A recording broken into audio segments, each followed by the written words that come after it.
Hello and good evening. Welcome to the business edition of PM Express. My name is Philip Nanfuri. Today has been a very interesting day. The budget has indeed been read by the Finance Minister on behalf of His Excellency the President. It was a very packed and fun-filled day, yes. And today I'm here to share some insights and some good conversation with you on key aspects of the budget, and especially relating it to businesses in Ghana. As our theme for this budget was the reality versus the numbers, and by theme I mean in-house theme, the reality versus the numbers. The numbers in the budget, how do they connect to what's actually happening on the ground? We'll be having a discussion with some guests tonight. I'll be sharing some stuff with you with regards to information, and we'll have a good time with regards to learning about the budget 2019. So without further ado, I'm going to jump right into some highlights from the 2019 budget as read today by the Finance Minister.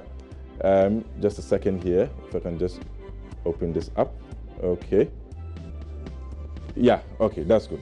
So these were some of the highlights that were shared by the Ministry of Finance and the Ministry of Information when it came to the budget. Now we have here the ESLA bond, and this bond was issued to take care of the legacy debts in the energy sector. We saw that this was one of the crippling reasons, or the reasons why our banks were crippled. And we've seen that, yes, indeed, the ESLA bond has reduced performing loans, non-performing loans of banks. It's improved the liquidity in the energy sector. And it was adjudged the best restructuring in Europe, Middle East, and Africa, finance world. So essentially, this bond was to just take care of bad debts that were in the energy sector.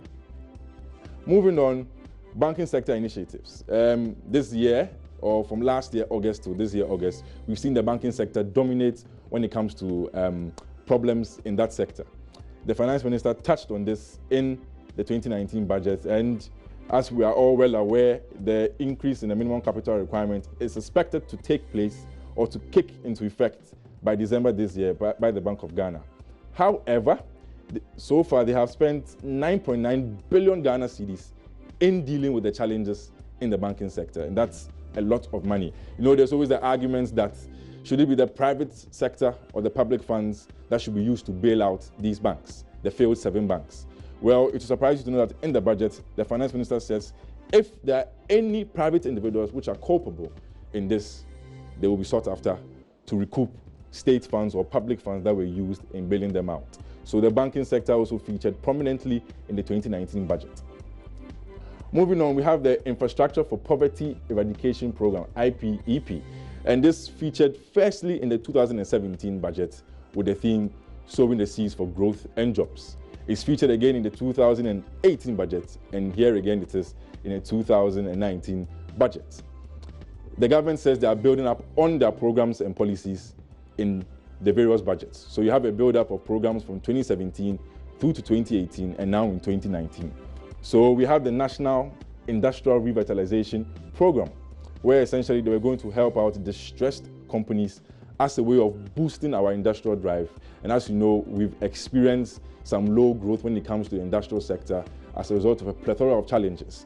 City depreciation, power challenges, high cost of operations, and the list goes on and on. So this featured again, that's the National Industrial Revitalization Program, where 80 distressed local companies were selected for stimulus packages. Moving on, we have what we call expenditure management and commitment control. Government wants to trim down or prune its finances and ensure that what it's spending on is actually budgeted for and doesn't go out of order or doesn't overrun. Now, they want to enforce the Public Financial Management Act. This is essentially their guide into how they spend our tax revenues or our finances. Then we have they enacted the Earmarked Funds Capping and Realignment Act. This was essentially to shift funds away from the statutory funds, that's the GET Fund and others. These funds were perceived to be consuming a lot of revenues. So to free up fiscal space, government decided to realign and cap this at 25% of revenue to provide more room for other areas in the budget. We always have this argument where, or not an argument, but it's fact, that 3 main line items in our budget consume about 99% of our revenues: compensation and wages, interest payments on our debts, and grants to government units, that's the statutory payments. So in order to free up space for other things such as capital expenditure, this was done. Then we have the Treasury single account, where government moved bank accounts in commercial banks to the central bank to provide visibility for government cash position. There was a time where banks in Ghana, commercial banks, universal banks, held government accounts or accounts of ministries, departments, and agencies, or metropolitan, municipal, and district assembly accounts. Now, what government sought to do was to consolidate all these funds with the Bank of Ghana to keep a good eye on our finances so that we plug in any loopholes that exist there. And there was an argument some time ago that this will affect some banks that depended heavily on government deposits. However, we were told that this was managed in a way that it was not going to affect the banking sector. So that's what we have, the Treasury Single Account. Essentially, it's money moved into the Bank of Ghana for government to have an eye over it. Now we have here the improved payroll management, which rolled out the Ghana Integrated Financial Management Information System. That's the GIFMIS across all MMDAs, just to keep track of all payments, all finances, to make sure that nothing goes out of the cracks. So that's for expenditure management and commitment control. We have the broader infrastructure for poverty eradication program. I touched on that. And under this are a number of programs. You can see here the establishment of the development authorities, industrializing Ghana from the ground up, one district, one warehouse, and the establishment of the Zongo Development Fund. These two have been passed by Parliament. That's the establishment of the Zongo Development Fund and establishment of the development authorities. Planting for food and jobs. And today we heard of rearing for food and jobs. That's going to target livestock, poultry, and especially poultry. So planting for food and jobs. Major milestones achieved nationwide include distributed 80,000 bags of cereal and legume seeds and 36,000 sachets of vegetable seeds and about 2 million bags of fertilizer. Also today, contained in the budget is what we call GERSAL. That's the Ghana Incentive-Based Risk-Sharing System for Agricultural Lending. It's supposed to be a financing and insurance tool or scheme supposed to help boost agricultural fortunes, so provide farmers with access to cheap credit or cheap funds, and at the same time provide them with technical expertise, inputs, and insurance to make sure that when they are undertaking their agricultural actions, it's done so in a very positive light, because this sector is seen as very risky. So you have banks shying away from that, and this is backed by data from the Bank of Ghana that shows that banks don't really heavily invest in the agricultural sector when it comes to lending. So we want to see how that GERSAL, that's Ghana Incentive-Based Risk-Sharing System for Agricultural Lending, will play out in the coming year. Moving on, we have tax incentives for young entrepreneurs. And we've seen the government go heavy on entrepreneurship in the 2017 budget even, down into the 2018 and into the 2019 budget. We've seen the establishment of the Ministry of Business Development. That's supposed to ensure that young entrepreneurs, businesses are given the right boost. One of the main taglines, or the mantra, or the beliefs of the government was shifting the economy from taxation to production. And they believe that entrepreneurs should be given the boost to grow. Linked to this is the whole SME discussion, or MSMEs. That's micro, small, and medium scale enterprises. How well are they going to do? We've seen some tax holidays for young Ghanaian entrepreneurs in the manufacturing, farming, ICT, agro-processing, energy production, waste processing, etc. have been given a good boost. Preferential tax rates for 5 years. After the tax holiday, 20% income tax rate applicable to young entrepreneurs to enable them access credit from financial institutions. There are a wide array of options available for entrepreneurs, not only borrowing from banks, there are other things that they call equity, where somebody can put funds into your business, partner with you, and help you grow. Now, we have the special development initiatives. I'll just touch on two, because here you can see what I said earlier on. The infrastructure for poverty eradication program has been repeated a number of times here. One district, one factory, we are very familiar with it. A debate that comes up is the funding. Again, if you check data from the Bank of Ghana, you realize that lending doesn't really go to these areas. Why? They require long-term funds, and our banking and financial system is heavily hinged on short-term deposits. So if we need long-term deposits, we have to seek them overseas, or make sure that we tap into other areas of the financial sector, such as our pension funds or the life insurance markets. That will give you more room for long-term funds to channel into things such as this. So you realize that banks shy away from this, but government says they are committed to ensuring that these factories are put up to help you and I. Then for revenue generation, the introduction of the excise tax stamp. I'm sure when you, and the introduction of the cargo tracking node system. With the excise tax stamp, you'd realize that when you buy a bottle of water, you see that logo on it. It's supposed to help the GRA, Ghana Revenue Authority, track their revenue. Reform of customs warehousing regime. So many measures put in place to enhance revenue collection by the government. Okay, so with prudent debt management also, we have launched a 9 billion domestic bond to lengthen the maturity profile of public debt. And we also have formalizing the economy national digital addressing system. And the Nation Builders Core, very, very important one, just launched recently to provide jobs for the young graduates. We have the energy sector also featuring. And we have the Eurobond. We issued the bond some time ago, and we should see some amount of issuances, up to $3 billion in the coming year, as was contained in today's 2019 budget statements. Then we have the national identification registration also. So this back to an old slide. So these are some of the initiatives, some of the policies, interventions that were contained and discussed in the 2019 budget. The Ministry of Finance and the Ministry of Information has put a short infographic together to keep us up to speed and make sure that you and I are abreast of what's going on. So we'll take a quick break, and when we come back, we'll continue with the discussions.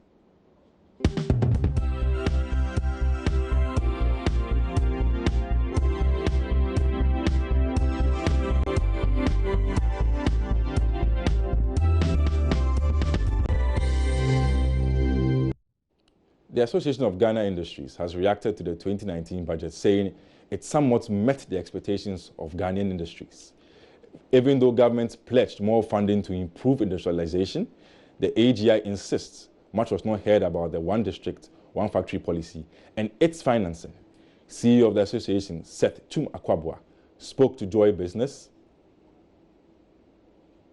Fortunately, it's still up there, but even if you compare year on year, you saw some reduction in interest rates.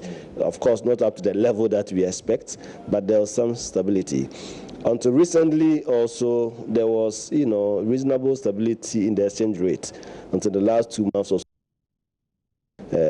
Fast depreciation of the city, but I think for the past few weeks also it stabilized again. So I think the minister will be right to say that there has been general stability in the macroeconomic environment. I think there's some improvement. Do you know, per what the finance minister just stated, that about 75 industries are expected to be completed somewhere by next year? Is AGI confident, because you have always been raising concerns about a clear guideline as to how these factories are going to be funded and completed?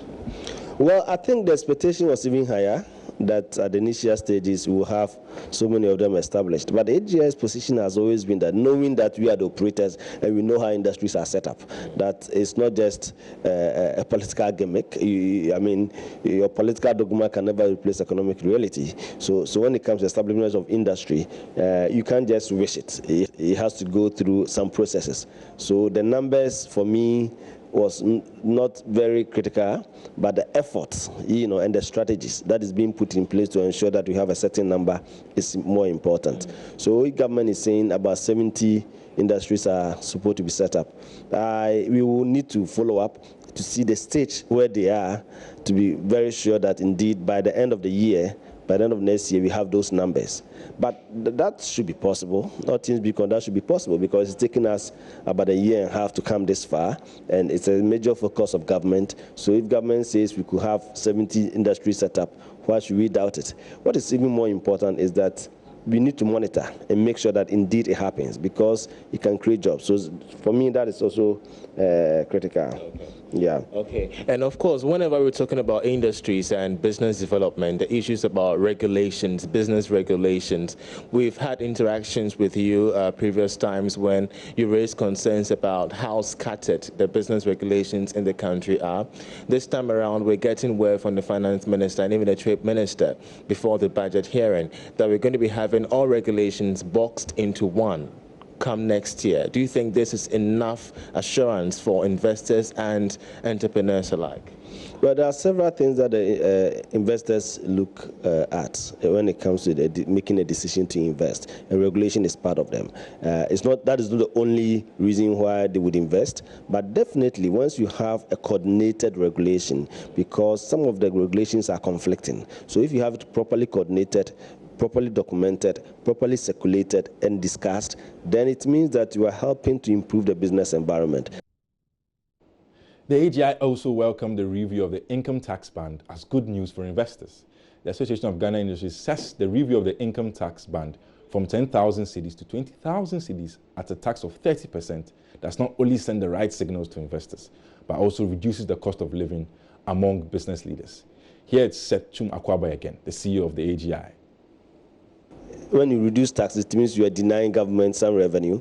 But on the other hand, you want to also stimulate the economy. So there are certain areas when you touch, it becomes counterproductive. So minimum wage, tax on minimum wage being reduced, I think that generally speaking, it should help because you are improving the disposable income of the people within the lower salary bracket. So I think that's in principle, it's a good policy and it should be encouraged. But then, of course, when we look at the entire budget, we will see the compensation mechanisms.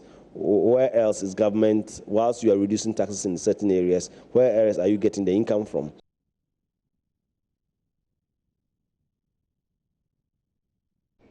So that was the CEO of the AGI, Setum Akwaba. Joining me in studio is Mr. James Apia Berko. He is the president of the Printers and Paper Converters Association of Ghana. Mr. Berko, thank you very much for joining us here on PM Express Business Edition. My pleasure. Mr. Berko, looking at the year 2018, which we are still in, last year the finance minister presented the 2018 budget on the theme, putting Ghana back to work. Before I get into our conversation, as a business leader, as a player in the industry, do you feel you were put back to work or have been put back to work? In the year 2018, yes. I guess the statement was putting back, which means it was the starting point of making sure that business and the rest of us began a journey of success or a journey of progressing from where we are to a better destination. I guess we began seeing a lot of improvement. The economic indices showed that doing business had begun improving. And I think realistically, our industry began seeing changes in a way that we began having a lot of assurance and knowing that the prospects for the rest of the year and the coming years were going to be pretty good. So the assurance had begun and we were experiencing growth and seeing improvement in the way we did business, and we could better plan. We had just moved out of doomsaw, Okay. and the inflation figures had begun trending downwards.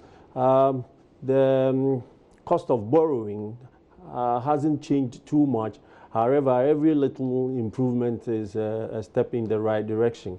So we began seeing improvements in the way we did business. And so the coming of this year's budget, which throws more light and sort of gives us the pathway to where we need to be, it looks to me that we're going to see better times ahead of us. Because, again, inflation rate is getting better. Cost of borrowing seems to be picking up. The city that experienced quite a bit of turbulence seem to be stabilizing now. And what would be the existence of business without hope of seeing improvement? Now, with the pronouncements by the finance ministry and what government is saying, there is every indication that there is hope for us. And so we can better plan, we can better anticipate and hope and foresee that the financial sector is going to change, and the confidence we have in the banking system is going to get back to normal, if not more than what we expect. So I think there is a lot of hope for us, and businesses are, my business and the rest of us, are gearing up and hoping and knowing that things are going to be better. Okay, before I jump into your area of business, I'll pick up on a few things you said with regards to ease of doing business. The World Bank released its ease of doing business rankings, and indeed we have gone up about 6 points, 6 places, which shows that all is well and good. There was a KPMG, or there is a KPMG pre-budget survey. Now the budget has been read, so they surveyed a number of business leaders, and a number of issues came up. Because you mentioned high borrowing costs and the cedi, these were some stay awake issues as they were referred to in this pre-budget survey, as in high borrowing costs, the cedi's depreciation, amongst others, which feed into operational costs of business. With regards to the numbers, it seems that yes, indeed, rates are coming down, lending rates are coming down. Bank of Ghana comes up with this data all the time, and you see that it's trending downwards little by little. You look at the cedi's performance against other currencies, you see that problems in the US were beyond us and as such affected our cedi. Some of these have had positive improvements. Why do you think the business community still feels, that's from the KPMG survey, that these things are thorny issues when it comes to business? Doing business is like, I can liken that to a fish in an aquarium or in its right environment. It will be affected by the temperature, the availability of oxygen or air, and the food it eats. Business is, has its own sub-ecosystem, and its development is based on a number of factors, some of which are availability of funds, some of which would be how well the value of the currency one is dealing with is able to stay stabilized and stay same over a period of time, because it makes room for good planning. The indices are good, you can plan and know that between now and 10 months to come, when I have money, the value today, when you make projections, the value 10 months to come, the variation shouldn't be plus or minus a certain small figure is good enough for everybody. But where planning is totally thrown out of course by factors that are outside one's ability to control, what is in one's ability to control, then it becomes difficult. For manufacturers, for example, if you bought raw materials at an amount today, and the next month when you have to replenish your stock, if you have to pay more, the next month you pay even higher premium for whatever you are getting. Planning becomes a bit difficult, and making good forecasts is difficult. If the rate of borrowing or lending, when we go for loans, if the rate is stable over a longer period, then you are properly able to foresee what you want, where you want to go to, and how you get there. So the reason business is always jittery when we are unable to properly forecast what the next month or the next year is going to be is because it makes room for not being certain, and you simply are not able to hold on to what you really want to do properly within certain limits of prediction. Okay, so Mr. Berko, given our current economic disposition, do you think the fundamentals are skewed in such a way that they give you the room to feel at ease and not stay awake like what we see in the KPMG report? Do you think what you see right now on the ground gives you the ease to relax yourself, or it puts you, or it still puts you on tenterhooks? Well, the level at which one becomes jittery, or the tentacles on which one stands or sits, becomes a bit manageable when the managers of the economy, by virtue of the figures they throw out there and the confidence with which they say they will do what they want to do, when we weigh such pronouncements and the figures and the general environment in which we operate, and think and are able to conclude that what is being said is quite close to what we expect, then our confidence is boosted and we are more able to cope with the uncertainties if the level of uncertainties become manageable. So I think that's where we're finding ourselves. Okay. No matter what you do, there is bound to be some level of unpredictability. Okay. However, if the level of predictability is higher than the level of unpredictability, then a certain kind of rest in your soul and reserved certainty that things are going to get better is what makes you able to steer the turbulent aspects of business. So I think that definitely whenever businessmen or those of us in business are unable to properly situate what we want to do within the limits of what the environment is going to throw at us, if it is not the kind that one can really, really be sure that within the limits of unpredictability, we can be comfortable, then we will be happy to do business, and we will be a little more not jittery as one would want to be. Mr. Berko, I want to jump to another part of the budget or business operations, and it featured in the budget with regards to the tax regime. Last year's budget, we saw the introduction of the 35% on the 10,000. Fortunately, I wasn't in that bracket, so yeah, I'm sure you were in the bracket. I thought you were in the bracket, so maybe perhaps. And we've seen in this budget, the finance minister says they are listening, and so they've taken the band up to 20,000 and brought the percentage down to 30%, personal income tax. This same KPMG pre-budget survey, when they asked these business leaders, what do they feel about the current state of the tax environment? A high number of the respondents said it wasn't too good for them, if I can put it in crude terms. A low number said it was okay. You run a business, printers and paper converters. You are the president of it. With regards to taxation, the tax regime in Ghana, where do you think businesses stand? Oh, first, I'll look at the 30%, 35% on those who earned about 10,000 this year before the review. I think that we all know that in this country, when one person is employed, approximately 6 other people benefit from the single person's employment. What that means is that the level of dependency on those who work is very high.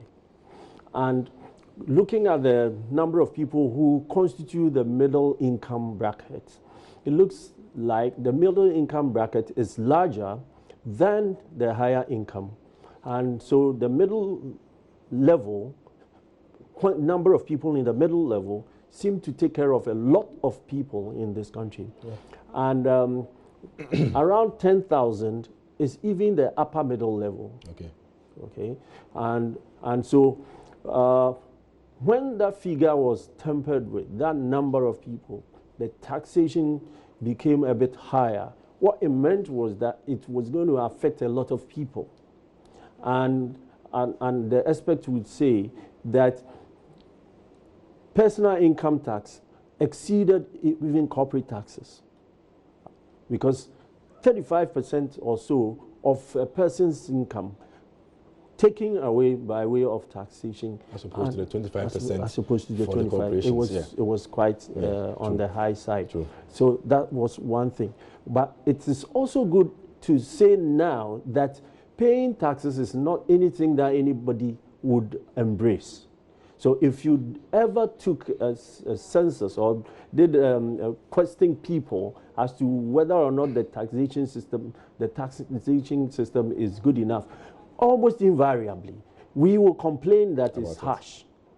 However, we need to, when we go to the hospital with an ailment, you don't go expecting the doctor to tell you that you have a tumor, and the tumor would go by just drinking water.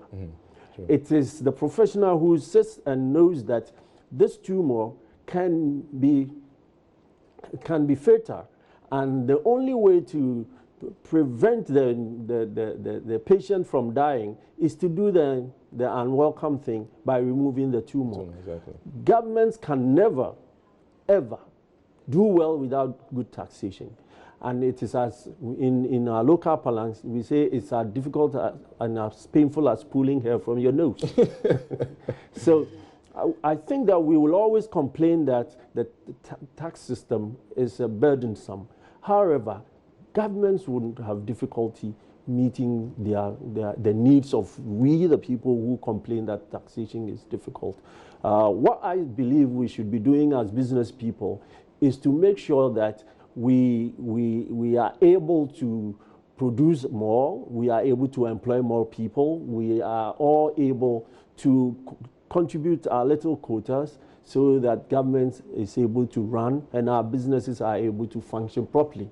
Government is able to even prop us when we have financial difficulties, the banking system, and every one of us. Taxes are very good. I'll give you a very little example. Okay, please do. In the Scandinavian countries, I learned that some people pay so much taxes that during their time of work, their youthful periods, you pay almost 50% of your income in taxes. But the good part of it is when people go on retirement, if they were unable to save anything during their working life, they still live comfortable lives because approximately what they were earning has been put in taxation, invested, and accrue more profit. So when you retire, you are able to live a bit more comfortably. We do not pay any taxes. Our social interventions are quite below par. Okay. And so when we go on retirement, we have difficulty. It is up to us to agree with governments and with the tax administration to make sure that we all put a little more of what we earn by way of taxes and make sure that our leaders also make good use of the taxes that they collect from us and make life comfortable for us when we are unable to put to work as we do when we are young. Okay, Mr. Berko, I'll come back to you on something you raised, burdensome. I'll take a quick break. When we come back from the break, I'll ask Mr. Berko why, since I was in junior high school, we've been hearing expand the tax net. Till date, no tax net expansion. We're taking a quick break. This is PM Express Business Edition. Philip Nanfuri here.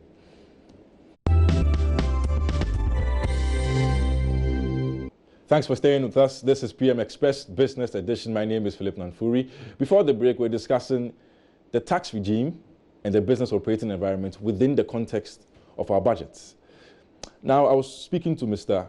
Berko on why, since I was a kid, the tax net has been said to expand, to rope in more people, back as far back as JSS, or junior high as they call it now. Mr. Berko, like I was saying, since junior high, I've been hearing this mantra, expand the tax net, rope more people in. As of now, we hear that 1.2 million of us are active taxpayers, apart from the corporations, etc. Mr. Berko, what has been our problem? From where you sit as a businessman, what has been our problem over the years in expanding this tax net?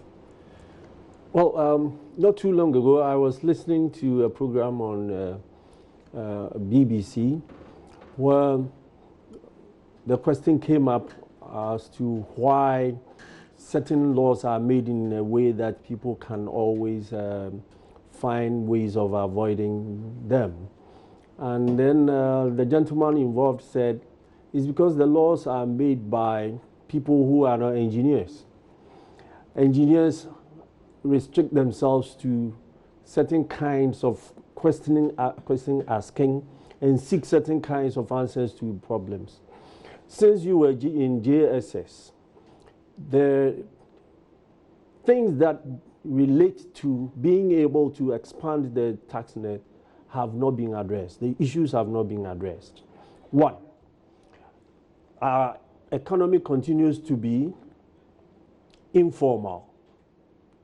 In other words, the people who work and are paid through the bank or paid by government are the only ones who form the tax-paying lot. 2, we still live in an economy or in a country where your residential number, you may not know your house number and your street name. But Mr. Berko, if I may jump in here, we've seen moves by the government to ensure that we digitize or formalize some of these things, right, with the Ghana Post system and stuff like that. Don't you think they've had an effect with regards to bringing in more people into the tax net? Well, it started. It's going to get better, okay? Because from now on, it may not be palatable to many of us, but it's going to help all of us. If you just want to even change two naira at the Forex Bureau, you may have to show an ID card. Yes, from the Bank of Ghana's Forex rules. Forex rules. Good. Even when you do money transfer, you may need to show ID. Initially, it's going to be very unpleasant to many of us. But eventually, that is what is going to formalize our system to the point that the person who sells, let me use this example, who sells rice by the roadside, there are many of them who earn more than you do. People who cook food, there are a number of them that earn more than you do. But simply because they are not formalized and they do not take their monies to the bank, it looks like they are doing nothing. But they are people who can contribute to the national kitty. And when appreciated, and they also know that their concerns are addressed by governments, they will willingly be paying their taxes. Even if not willingly, by virtue of the formalization of what they do, they will be compelled to pay. Even if it's 1 cedi a month, and there are 1,000 of them, it's 1,000 cedis. And that is good enough. The reason it hasn't changed is because we have not really sought solutions to some of these problems that are now beginning to come to the fore, that our leaders are beginning to really tackle as issues. So once we go by what we see now, by next year, you will see the difference. Okay, so we should see some active difference, if I can use the word active or the adjective active to qualify the difference from some of these programs or interventions we've rolled out. The Ghana card is one, for example, from the National Identification Authority. They've started putting some of us on it and stuff like that. So I'm sure from your argument, next year going forward, we should see some positive lights when it comes to getting more people into the tax net. We've also seen in this 2019 budget that the tax identification number, popularly known as a TIN, if you don't have the TIN, you're not going to be able to access certain services. We saw the rollout of it earlier on in the year, and people were a bit apprehensive. Some didn't know about it and stuff like that. So maybe going forward, like you said, a prediction coming from Mr. Berko, which you see that there should be some improvement with regards to these things. Moving away from tax, I was just reading the theme of the budget when we went on break. A stronger economy for jobs and prosperity. Very essential. I have gone through the phase where I wasn't formally employed. Having a job is critically important. Mr. Berko, there's always the argument that the sectors of the economy that provide the jobs, or where the job providing sectors are not where, or it's not where the growth is. For example, it's heavily hinged on the oil sector. Our growth as a country is heavily hinged on the oil sector, and we may not see a lot of jobs coming from there. As a business person with an eye or an eagle eye over things, what do you think we must do right to make sure that the other areas of the economy that can rake in the most jobs or grow the most jobs, what can we do to make sure that such things are on the right footing? The first one that comes to mind is agriculture. Any country, any group of people who will be fed by others cannot and would not properly take control over their destiny. And for most of us, we came from the village. and had to go to farm before going to school. And if we are able to encourage and make people see that working on the farm is not a punishment, and you do not have to sit in an office to become anybody in society.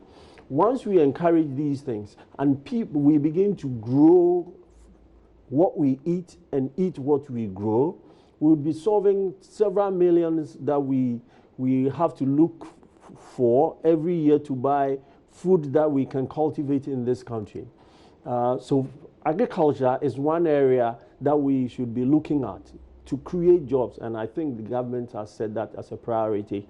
The next thing is creating jobs should not be for creating jobs' sake. Okay. Any job and every job that is created is supposed to solve a problem. And as long as we solve a problem with the job we have created, it is the problem that will seek the job that we do. And so it becomes profitable. So we are gradually getting to the point where we now begin to see that we need to help in agriculture. The budget is saying that commitment of banks to agriculture is not good enough. So government is setting up a fund. Yeah, the Ghana incentive-based research for agricultural lending. Good. So when that is set up, there is every indication that people who want to get into farming will get there. And when people are making money from what they are doing, they do not look at any other thing apart from what they do, and they are able to have their livelihood out of. Mm-hmm. So job creation is stimulated by the economic managers, okay, by creating the right environment. It's the same thing for my industry.